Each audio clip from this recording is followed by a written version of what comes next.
بسم الله الرحمن الرحيم وبه نستعين والصلاة والسلام على رسوله الكريم محمد وعلى آله وصحبه أجمعين ومن تبعهم بإحسان إلى يوم الدين وبعد. عزیز ساتھیوں، بزرگوں، پیارے بچوں اور میری ماؤں اور بہنوں، شیخ الاسلام محمد بن سلیمان التمیمی رحمہ اللہ کی کتاب القواعد الاربعہ کی مکمل شرح ہو چکی ہے، اور آج کے درس میں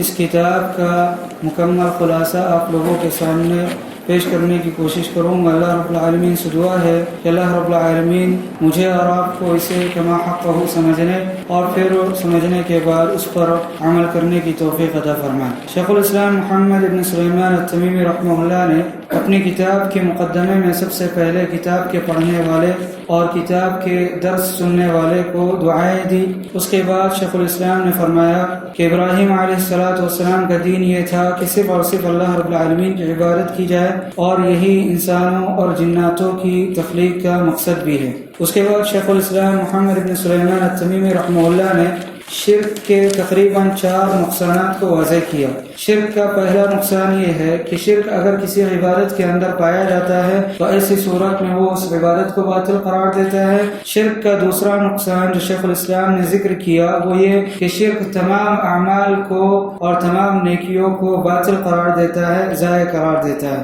شرک کا تیسرا نقصان یہ ہے کہ اگر کوئی شخص شرک اکبر پر اس کی موت ہو جاتی ہے، اس کی وفات ہو جاتی ہے، تو ایسی صورت میں وہ ہمیشہ جہنم کے اندر جلے گا۔ شرک کا چوتھا نقصان جو شیخ الاسلام محمد ابن سلیمان التمیمی رحمہ اللہ نے اپنی کتاب کے مقدمے کے اندر ذکر کیا وہ یہ کہ شرک کو اللہ رب العالمین کبھی بھی معاف نہیں کرے گا۔ دیگر گناہ کو اللہ رب العالمین اگر چاہے تو معاف کر دے، لیکن شرک کو اللہ رب العالمین کبھی بھی معاف نہیں کرے گا۔ اس کے بعد شیخ الاسلام نے شرک کی معرفت بابت اور توحید کی معرفت سے متعلق 4 قاعدوں اور 4 اصولوں کو ذکر کیا۔ ان میں سب سے پہلا اصول یہ ہے کہ جو اللہ کے نبی علیہ السلام کے زمانے میں کفار تھے وہ توحید ربوبیت کا اقرار کیا کرتے تھے۔ وہ اس بات کو مانتے تھے کہ اللہ رب العالمین ہی ان کا خالق ہے، ان کا رازق ہے، اور اللہ رب العالمین ہی مدبر ہے، کائنات کو چلانے والا ہے، لیکن ان کے محض اس اقرار نے ان کو اسلام کے اندر داخل نہیں کیا،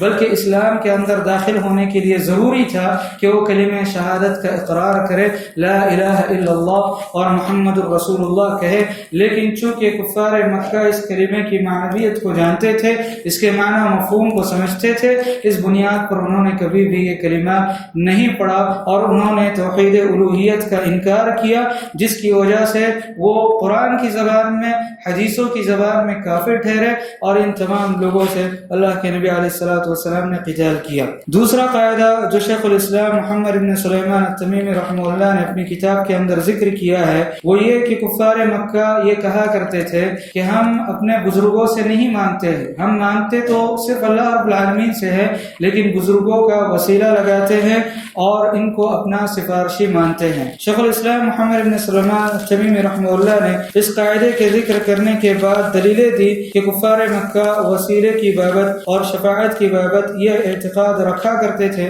اس کے بعد شیخ الاسلام نے شفاعت کی دونوں قسموں کو واضح کیا کہ شفاعت کی ایک قسم یہ ہے کہ شفاعت کی ایک قسم جس کا قرآن اس بات کرتا ہے، اور شفاعت کی دوسری قسم وہ ہے جس کا قرآن انکار کرتا ہے۔ شفاعت کی شروط کیا ہے، شفاعت کے ضوابط کیا ہے، شفاعت کی قسمیں کیا ہے، یہ ساری چیزیں ان دروس کے اندر جن کا تعلق شفاعت سے تھا گزر چکی۔ اس کے بعد شیخ الاسلام محمد ابن سلیمان التمیمی رحمہ اللہ نے شرک کی معرفت سے متعلق تیسرا قاعدہ ذکر کیا، اور شرک کی معرفت سے متعلق تیسرا قاعدہ یہ ہے کہ اللہ کے نبی علیہ السلام کا ظہور ایسے لوگوں میں ہوا جو صرف مورتی کی پوجا نہیں کیا کرتے تھے، بلکہ وہ لوگ فرشتوں کو بھی پوجا کرتے تھے، انبیاء کرام کی بھی پوجا ان کے اندر موجود تھی، صالحین کی، بزرگوں کی بھی وہ لوگ پوجا کیا کرتے تھے، درخت کی اور پتھروں کی بھی پوجا کیا کرتے تھے، سورج اور چاند کی بھی پوجا کرتے تھے، اور اللہ کے نبی علیہ السلام نے ان تمام لوگوں سے قتال کیا، جنگیں لڑی، اور ان کے درمیان کوئی فرق نہیں کیا۔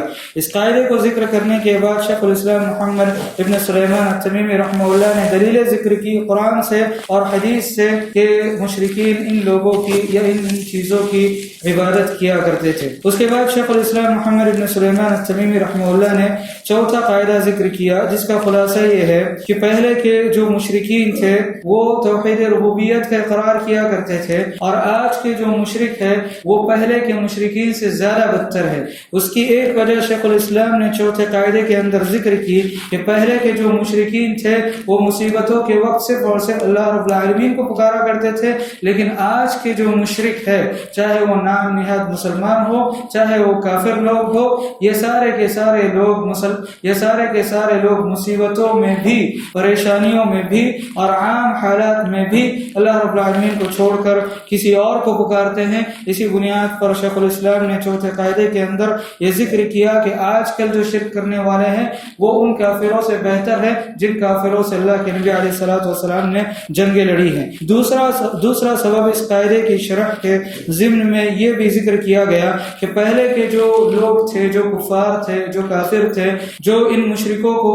جو ان بزرگوں کو پکارا کرتے تھے، اولیاء اللہ کو پکارا کرتے تھے، مصیبتوں میں پکارتے تھے، اور پہلے کے جو مشرک تھے وہ اللہ رب العالمین کے ولیوں کو پکارا کرتے تھے، بزرگوں کو پکارا کرتے تھے، انبیاء کرام علیہ الصلوۃ والسلام کو پکارا کرتے تھے۔ لیکن آج کے زمانے میں جو مشرک ہے وہ ایسے لوگوں کو پکارتے ہیں جو انتہائی غلیظ قسم کے ہوتے ہیں، جو شرابی ہوتے ہیں اور لوگوں کو سجدہ کرواتے ہیں اور مختلف گندی صفات کے حامل ہوتے ہیں، زناکار ہوتے ہیں، بدکار بھی ہوتے ہیں ان میں، اور اس طرح کے کئی واقعات انڈیا اور پاکستان کے اندر ہو چکے ہیں۔ ایسے لوگوں کی عبادت کی جا رہی ہے۔ اللہ رب العالمین ہم تمام مسلمانوں کو ہدایت نصیب فرمائے۔ تو یہ 4 قاعدے شیخ الاسلام محمد بن سلیمان التمیمی رحمہ اللہ نے اس کتاب کے اندر ذکر کیے ہیں، جس کی شرح آپ لوگوں کے سامنے گزر چکی۔ جن لوگوں کو بھی ان 4 قاعدوں کا علم ہو چکا ہے، اچھی طریقے سے انہوں نے ان کو ضبط کر لیا ہے، محفوظ کر لیا ہے،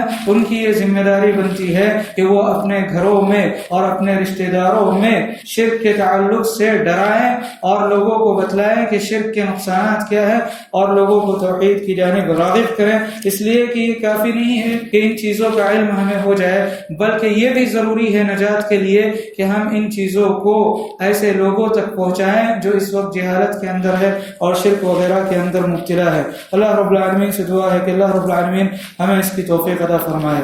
وصلی اللہ تعالی علی نبینا محمد وعلی آلہ وصحبہ وسلم۔